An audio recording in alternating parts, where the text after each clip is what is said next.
बिस्मिल्लाहिर्रहमानिर्रहीम रब्बी शरह सदरी वयस्सिर ली अमरी वाहलुल उक़दतम मिन लिसानी यफ़क़हू क़ौली।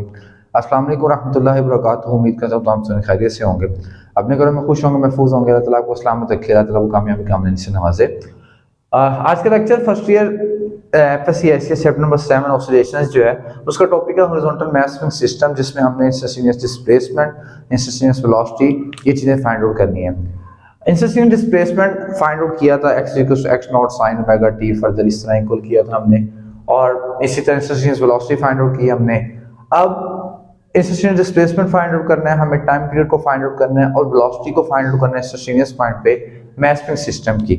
वहां पे जाने से पहले सबसे पहले डिस्कशंस करते हैं। कुछ डिस्कशन ये करनी है कि हमारे पास जो मास स्विंग सिस्टम था, जब मैंने इस पे फोर्स अप्लाई करता हूं तो ये फोर्स इसको इस पॉइंट पे, इस साइड पे कुछ डिस्प्लेसमेंट x नॉट कवर करने पे इंसिस्ट करती है।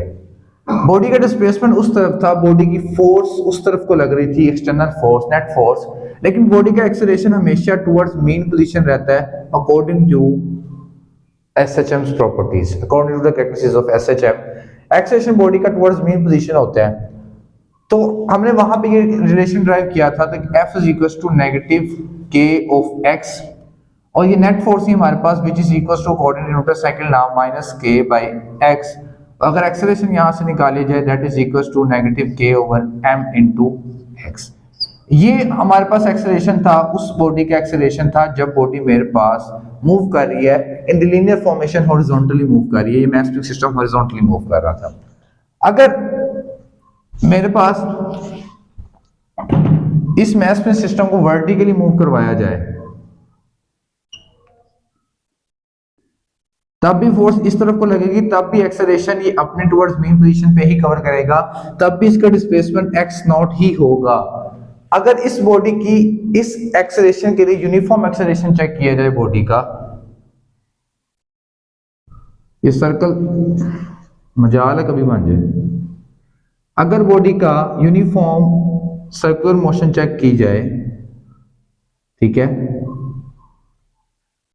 तो आपके पास जो बॉडी है वो अगर एक सर्कल में मूव कर रही है और SHM क्रिएट कर रही है, SHM शो कर रही है, सिंपल हार्मोनिक मोशन शो कर रही है, तो उस बॉडी का जो एक्सेलरेशन होगा, जो बॉडी कवर कर रही होगी, उस बॉडी का जो एक्सेलरेशन है that will become acceleration of centripetal acceleration बन जाएगा वो आपके पास, ठीक है। वो आपका एक्सेलरेशन क्या बन जाएगा, एंगुलर एक्सेलरेशन बेसिकली बन जाएगा। जब आपके पास बॉडी एक सर्कल में मूव कर रही है तो इसका एक्सेलरेशन क्या होता है, हमारे पास एंगुलर एक्सेलरेशन होता है, जो कि हमने फाइंड किया था a is equal to negative omega square x। ये आपके पास एक्सेलरेशन आ जाता है। इसको अगर इक्वेशन 1 कह दिया जाए, उसको इक्वेशन 2 कह लिया जाए, इन दोनों इक्वेशंस में हमारे पास इन दोनों को कंपेयर किया जाए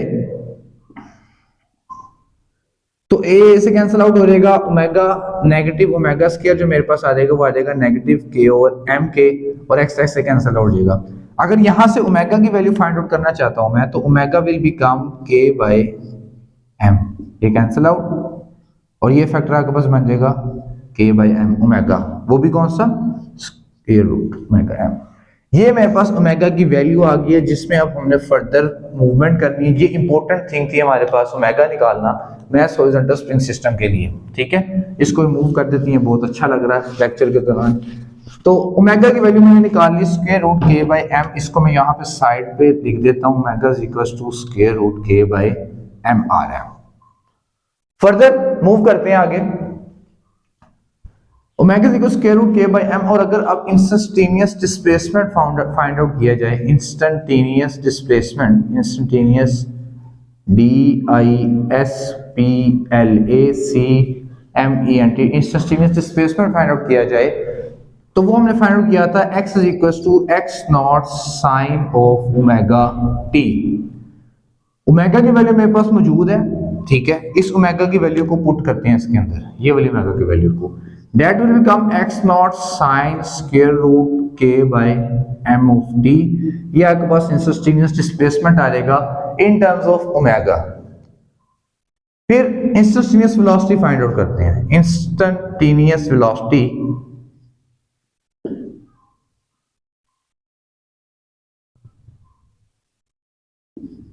इंस्टेंटेनियस वेलोसिटी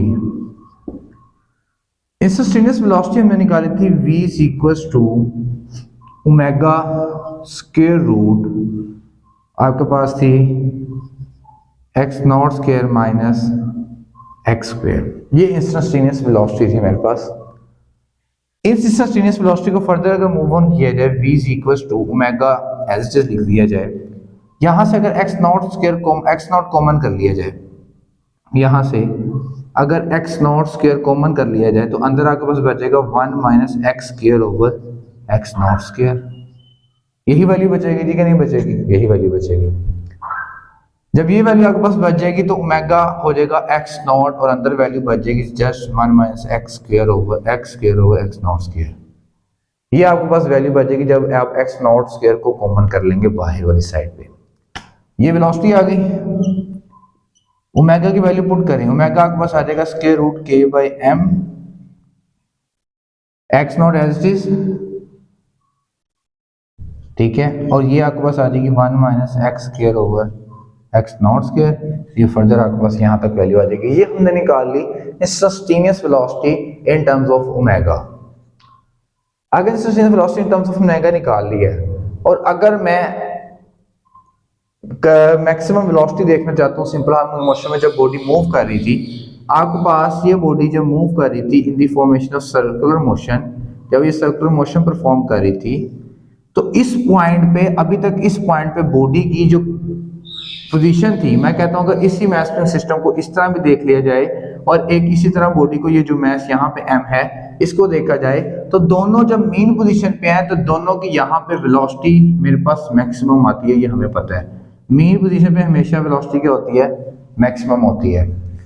अगर मैक्सिमम वेलोसिटी निकाली थी, मैक्सिमम वेलोसिटी का मतलब ये है कि यहाँ पे जो x फैक्टर आपके पास है या डिस्प्लेसमेंट x नॉट जो है वो क्या है? 0 है आपके पास, या डिस्प्लेसमेंट x नॉट है, सॉरी, अगर x को देखा जाए तो ये 0 है। यहाँ पे भी ये जो फैक्टर है x, ये क्या है? 0 है। अगर x को 0 पुट किया जाए यहाँ पे तो ये इक्वेशन आपके पास फर्दर बन जाएगी v is equal to omega x naught, मैंने k ओवर m को दोबारा ओमेगा लिख दिया। यहाँ पे 0 पुट करें, ये वैल्यू 0, ये 0, तो ये पूरा फैक्टर क्या हो जाएगा आपके पास? 0 हो जाएगा, ठीक है। पूरा फैक्टर 0 हो जाएगा तो आपके पास जो इक्वेशन आ जाएगी वो आ जाएगी v is equal to omega x not when x is equal to 0। Omega x not आ जाएगी आपके पास जब x मेरे पास क्या है? 0 है। v is equal to omega square root के बाई एम एक्स नॉट। ये मेरे पास है मैक्सिमम वेलोसिटी, ठीक है। ये आगे मेरे पास maximum velocity v not square root के बाई एम एक्स नॉट। ये क्या है? v नॉट है ना, मैक्सिमम है ना मेरे पास, क्योंकि डिस्प्लेसमेंट मैक्सिमम था, x नॉट शो कर रहा था, तो ये मेरे पास आगे v नॉट के स्क्वायर रूट के ओवर एम एक्स। अगर ये वैल्यू को यहां पे पुट कर दिया जाए तो ये मेरे पास क्या बनेगा? ये बनेगा v is equal to v not square root 1 minus x square over x naught square. मैंने क्या किया है? मैंने यहाँ पे भी निकाली है मैक्सिमम वेलोसिटी, मैक्सिमम वेलोसिटी को v नॉट से शो किया है, तो मैक्सिमम वेलोसिटी मेरे पास है स्क्वायर रूट के ओवर एम एक्स नॉट, तो उस वेलोसिटी को यहाँ पे पुट किया तो मेरे पास जो इंस्टेंटेनियस वेलोसिटी बन गई वो बन गई v equal to v not square root 1 minus x square over x naught का स्क्वायर। तो ये मेरे पास हॉरिजॉन्टल मैथ स्प्रिंग सिस्टम था जिसको हमने in terms of omega show करना था, वो हमने कर लिया अल्हम्दुलिल्लाह। नेक्स्ट इसी का सेकंड चीज है जो पेंडुलम वाली है, उसको भी साथ देख लेते हैं, साथ उसको सोल्व कर लेते हैं, ठीक है। उम्मीद है कि तुम लोगों को ये वाली समझ आ गई होगी। नहीं समझ आया तो उस टॉपिक को पढ़ें दोबारा और इस वीडियो को दोबारा आप लोग देख सकते हैं। आगे अगर सिंपल पेंडुलम की बात की जाए, सिंपल पेंडुलम, मार्कल साहब भी चलें, सिंपल पेंडुलम की अगर बात की जाए, फर्ज कर लेते हैं मेरे पास ये पेंडुलम है, ठीक है। ये आपके पास क्या है? पेंडुलम है।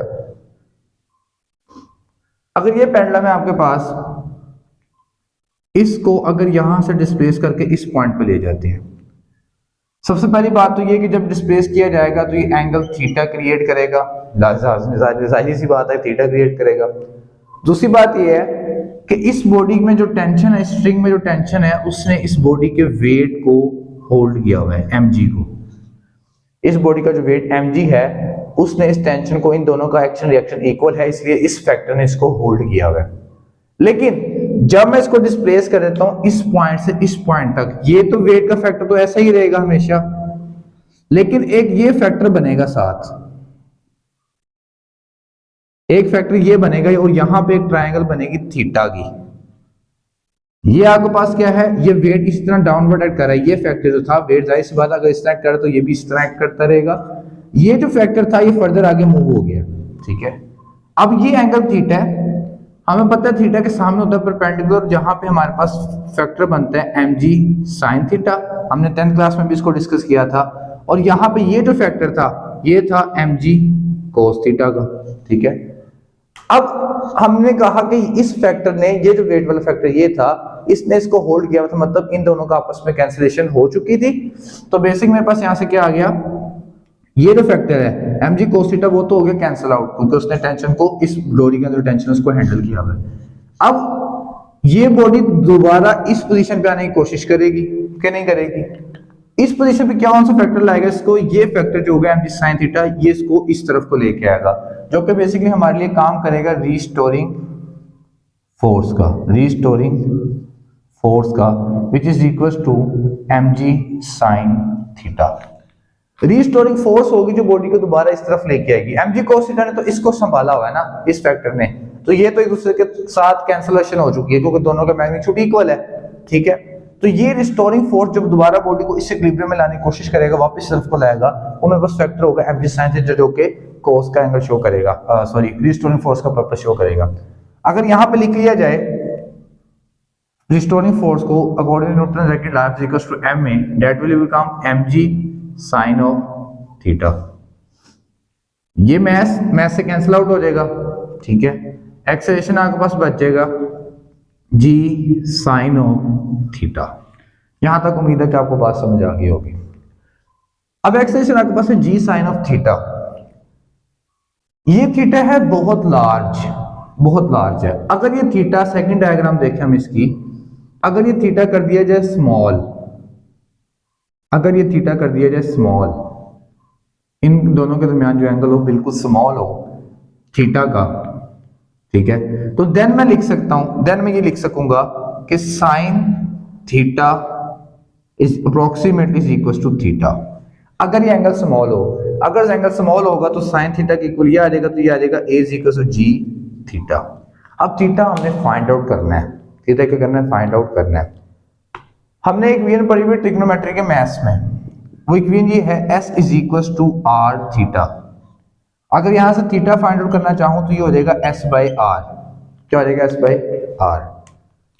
अब इस फॉर्मेशन के लिए अगर डिस्टेंस देखा जाए तो डिस्टेंस क्या है, ये जो डिस्टेंस है ये है x है, ये डिस्टेंस कवर कर रही है बॉडी, ये वाला डिस्टेंस। यहाँ पे भी देखा जाए तो ये डिस्टेंस x है, तो s की जगह क्या आ जाएगा मेरे पास, x आ जाएगा। तो यहाँ पे ही पुट कर दें theta is equal to x। Radius क्या है, जाहिर सी बात है रेडियस वही होगा जो इसकी लेंथ होगी, जो इसकी लेंथ है वही रेडियस बनेगी ना। ये एक पूरा होल सर्कल आपका कंप्लीट करेगा तो ये इस लेंथ पे करेगा, तो ये इसका क्या बन जाएगा, रेडियस बन जाएगा। तो रेडियस की जगह मेरे पास क्या आ गया, l। तो थीटा मेरे पास यहाँ से आ गया g x बाई l। एक बात याद रखें, नेगेटिव फैक्टर है। नेगेटिव क्यों है, मीन पोजीशन के अबाउट मूव करने या वे द मीन पोजीशन जा रहा है, इसलिए नेगेटिव फैक्टर आ गया। ये एक्सेलरेशन आपके पास आ गया नेगेटिव ऑफ जी एक्स और एल। अगर एक्स को ऐसे पुश कर दिया जाए और नेगेटिव जी ऑफ एल को ऐसे रख के एक्स को अलग कर दूं मैं, ये मेरे पास फिर आ गया बॉडी के लिए एक्सेलरेशन। इस एक्सेलरेशन को अगर कंपेयर करूं मैं, आगे फर्दर मूव करते हैं, इस एक्सेलरेशन को अगर एंगुलर एक्सेलरेशन से कंपेयर किया जाए माइनस ओमेगा स्क्वायर एक्स से, ये इक्वेशन 2 कह दी जाए, ये इक्वेशन 1 कह दी जाए, तो देखें a से कैंसिल आउट हो जाएगा, x से कैंसिल आउट हो जाएगा, आपके पास फिर बढ़ जाएगा minus omega square g by l, ठीक है। नेगेटिव वाला नेगेटिव नेगेटिव से cancel out, omega will become square root g by l, ठीक है। एंगुलर वेलोसिटी अगर in terms of time period लिखी जाए तो ओमेगा आपके पास इक्वल होता है, omega is equal to 2 pi divided by t। तो यहां पे पुट करें 2 pi divided by t is equal to square root g by l, ठीक है।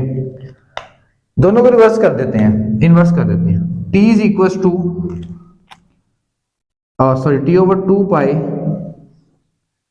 Square root l by g, और अगर यहां से टाइम पीरियड निकालो तो that will become 2 pi square root l by g. तो ये मेरे पास टाइम पीरियड जो हम पेंडुलम का उस वक्त पढ़ते थे t equals 2 pi square root l by g, वो हमने फाइंड आउट कर लिया है, इसको प्रूव कर लिया बेसिकली हमने यहाँ से। ठीक है, तो ये आपके पास सिंपल पेंडुलम बना था, हमने हॉरिजॉन्टल मास स्प्रिंग सिस्टम को इन टर्म्स ऑफ ओमेगा भी देखा और सिंपल पेंडुलम को भी इन टर्म्स ऑफ ओमेगा भी देखा और फर्दर इसका सॉल्यूशन भी किया।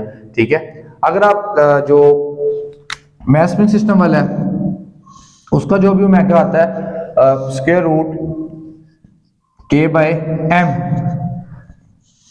मास स्प्रिंग सिस्टम के लिए आपके पास फॉर्मूला क्या था, सेम चीज है, omega is equal to 2 by t square root k by m। दोनों को इन्वर्स कर दें आप, ये हो जाएगा t by 2 pi square root m by k। तो ये आपके पास क्या आएगा, t is equal to 2 pi square root m by k। हमने 9th 10th क्लास में पढ़ा था time period of simple pendulum के लिए ये फार्मूला, मास स्प्रिंग सिस्टम के लिए भी ये फार्मूला कहां से आता है, ओमेगा से मेरे पास जनरेट होता है। तो उम्मीद है कि आपको ये समझ आया होगा, अगर ये समझ आया तो उसको लाइक करें, शेयर करें, सब्सक्राइब करें। मिलते हैं नेक्स्ट वीडियो में, तब तक के लिए बहुत सारा ख्याल रखिएगा। अल्लाह।